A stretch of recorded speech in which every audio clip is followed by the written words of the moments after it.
আসসালামু আলাইকুম। নতুন আরেকটি ভিডিওতে আপনাদেরকে স্বাগতম।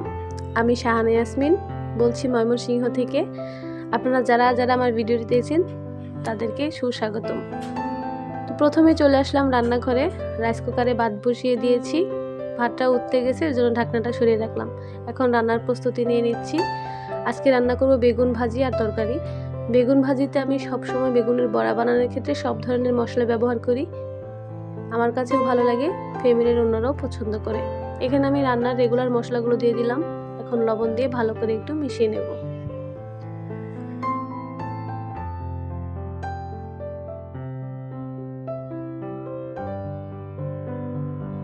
মশলাগুলো ভালোভাবে মেশানোর পর আমি আরেকটা বাটিতে মাছগুলো নিয়ে নিচ্ছি। ওই মাছগুলোতেও আমি আরেকটু মশলা মিশিয়ে রাখবো। মাছগুলোকে আমি ভেজে রান্না করি সব সময়, এতে করে ভালো লাগে। মাছের কাঁচা গন্ধ আমার কাছে ভালো লাগে না, কিন্তু তরতাজা মাছ হলে যখন তখনকার মাছ হলে আমি আবার কষিয়ে রান্না করি। এখন চলে আসলাম, চুলাটা জ্বালিয়ে দিলাম। সকালে রান্না করেছিলাম, ও ভালো করে পরিষ্কার করা হয়নি, উপর দিয়ে মুছে রান্নাটা বসিয়ে দিচ্ছি। তারপর রান্না শেষে পরিষ্কার করে নেব। তো ফ্রাই প্যানে আমি একটু তেল দিয়ে নিলাম। ভালো করে তেলটা গরম করে সেখানে প্রথমে আমি মাছগুলোকে ভেজে নেব। এই মাছগুলো হচ্ছে পোয়া মাছ। গ্রামের দিকে এই মাছগুলো আমি কখনো খাইনি। ঢাকায় এসে মাছগুলো দেখলাম। ঢাকায় আমি আছি আজ 5 বছর, কিন্তু লাস্ট 6-7 মাস যাবত এই মাছটা আমি খাচ্ছি। ভালোই লাগে খেতে। আগে আমি কিনতাম না, কারণ চিনতাম না, এর জন্য। এখন দেখি ভালোই লাগে, বাসার অন্যরাও পছন্দ করে। আরেকটা হচ্ছে এর মাছের মধ্যে কাঁটা থাকলেও কাঁটাগুলো ভালো করে বেছে ফেলা যায়, যার জন্য বেছে বেছে বাচ্চাদেরকেও খাওয়ানো যায়। আর আমার বাচ্চারাও এই মাছটা খেতে অনেক ভালোবাসে। তো মাছটা ভাজা শেষ। এখন আমি মাছগুলোকে একটা বাটিতে তুলে নিচ্ছি।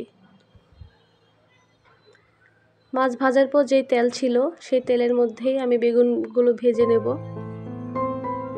বেগুন ভাজার ক্ষেত্রে আমি একটু অল্প তেলেই ব্যবহার করি, বেশি তেল দিলে আমার কাছে ভালো লাগে না, আর বেশি তেল আমি খাইও না।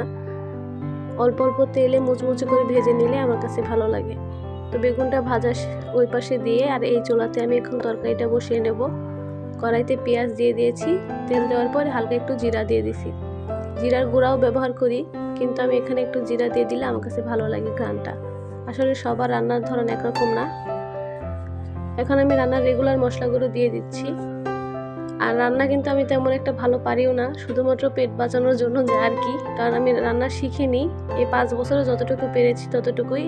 আর আমার মা আসলে আমি রান্না বান্না একদম বন্ধ করে দেই। তিনি আমাকে রান্না করে খাওয়ান, মাঝে মধ্যে শেখান, কিন্তু আমার ধৈর্য হয় না শেখার জন্য। তো মশলাটা কষানো শেষ। এখন আমি সবজিগুলো দিয়ে দিচ্ছি। শীতের দিন মানে সবজি সমারোহ, নতুন নতুন সবজি পাওয়া যায়। আজকে আমি রান্না করছি সিম, আলু আর ফুলকপি দিয়ে ওই পোয়া মাছগুলো রান্না করব। বাসায় কাঁচামরিচ ছিল না, এর জন্য তরকারিতে একটু মরিচের পরিমাণটা বেশি দিয়েছি, তাই কালারটা এরকম আসছে। এখন আমি এটাকে ঢেকে দেব। রান্না করার সময় আমি আমার মেয়েকে এখানে মাদুরটা বসিয়ে ওকে বসে খেলতে দেই। আর ওই পাশে আমার ছেলে আছে, ছেলে ওই ঘরে গিয়ে খেলা করতেছে। ওকে বলতেছি তুমি এখানে কেন একলা একলা আসছো, বোনের সাথে যাও। এসে দেখি ও একটা কাজ করে ফেলেছে। ওকে লেখা শেখানোর জন্য আমি চক এনে দিয়েছিলাম, তো ওই চকগুলোকে সবগুলোকে ভেঙে নিয়ে ও এখানে নোংরা করে ফেলেছে। তো কথা বলতে বলতে দেখেন আপনাদের সাথে একটা দুঃখের কথা শেয়ার করি। আমার বেগুন গাছগুলো এনেছি, আমার প্রায় 2 সপ্তাহ হয়ে গেল, কিন্তু বেগুন গাছগুলো প্রথম দিকে ভালোই ছিল, ফুলও ছেড়েছে। কিন্তু অতিরিক্ত যত্ন করলে যা হয়, বেশি বেশি পানি দেওয়ার কারণে আমার একটা গাছের গোড়াটা নরম হয়ে গেছে, এর জন্য পাতাগুলো হলুদ হয়ে গিয়েছে।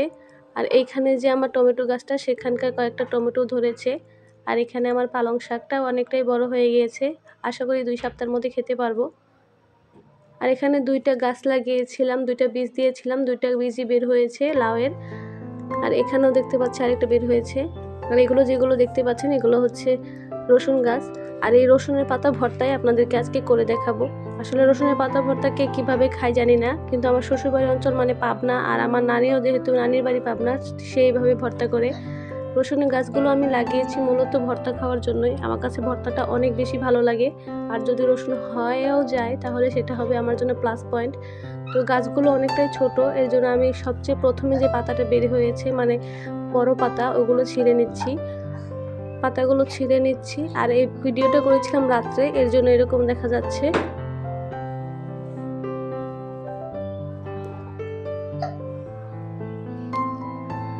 রসুনের পাতাগুলো ছিঁড়ে আমি অন্যদিকে তাকাচ্ছিলাম, গাছগুলো কত সুন্দর। এখন এভাবে কিভাবে ছিঁড়বো, এখানে অনেকগুলোই গাছ লাগিয়েছি। এখন সবগুলো থেকে বড় বড় পাতাগুলোকে আমি তুলে নেব। বেশ অনেক কয়টাই পাতা হয়েছে, দুইজনের জন্য এটা যথেষ্ট। এগুলো আমি এখন নিয়ে গিয়ে ভালো করে ধুয়ে ফেলবো। একটা বাটিতে রেখে ভালো করে পানি দিয়ে ধুয়ে নিচ্ছি। ধোয়ার পর আমি এগুলোকে কুচি কুচি করে কেটে নেব। 2-3 বার ধুয়ে নিলেই হবে। যদি এটা ক্ষেত থেকে তুলে আনতাম তাহলে অনেক পরিমাণ ধুতে হইতো, কারণ ময়লা বেশি থাকতো, মাটি লেগে থাকতো। আর যেহেতু এটা আমার বারান্দায় ছিল, বাহিরের মাটি যতটুকু আসছে ততটুকুই, বা ক্ষেতের মতো তেমন একটা মাটি লাগেনি, তাই ভালো করে এখান থেকে ধুয়ে নিচ্ছি। ধোয়ার পর এরকম কুচি কুচি করে কেটে নিলাম। সাথে কয়েকটা কাঁচামরিচ দিয়েছি, আর দিয়ে দেব কিছুটা পরিমাণ কালো জিরা। চুলার উপর বসিয়ে এখন আমি এগুলোকে একটু ভেজে নেব, হালকা একটু তেল দিয়ে। একবারে লাল লাল করে নয়, যাতে পাতাগুলো হালকা সিদ্ধ হয়ে যায় আর কাঁচামরিচগুলো একটু ভালো করে ভাজা হয়, সেরকম করলেই হবে। পাতাগুলো সবুজ সবুজই থাকবে, এরকমভাবে ভেজে নেব। তো ভেজে নেওয়া শেষ, এগুলোকে আমি পাটায় বেটে নিয়েছি। তো এরকম হয়েছে দেখতে। এটা কিন্তু আপনারা গরম ভাত দিয়েও খেতে পারবেন, আর তাছাড়া শীতের দিন যেহেতু চিতই পিঠা দিয়ে খেতেও কিন্তু দারুণ লাগে।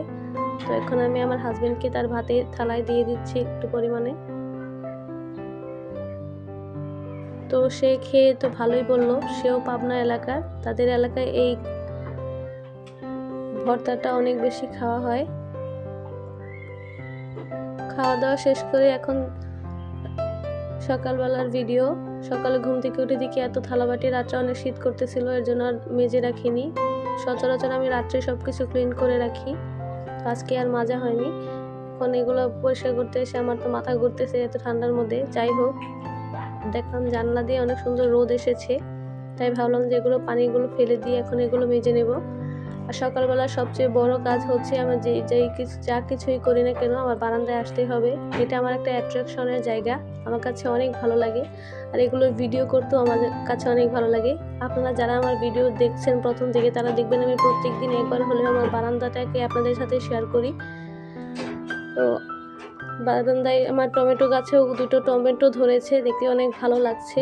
আসলে নিজে হাতে লাগানো জিনিসের মায়ে অন্যরকম কাজ করে। তো আজকের ভিডিওটা এই পর্যন্তই। যারা যারা এতক্ষণ পর্যন্ত আমার ভিডিওটি দেখলেন, ভালো লাগলে পেজটিকে ফলো করে দিবেন এবং চ্যানেলটিকে সাবস্ক্রাইব করে পাশে থাকবেন। ধন্যবাদ সবাই।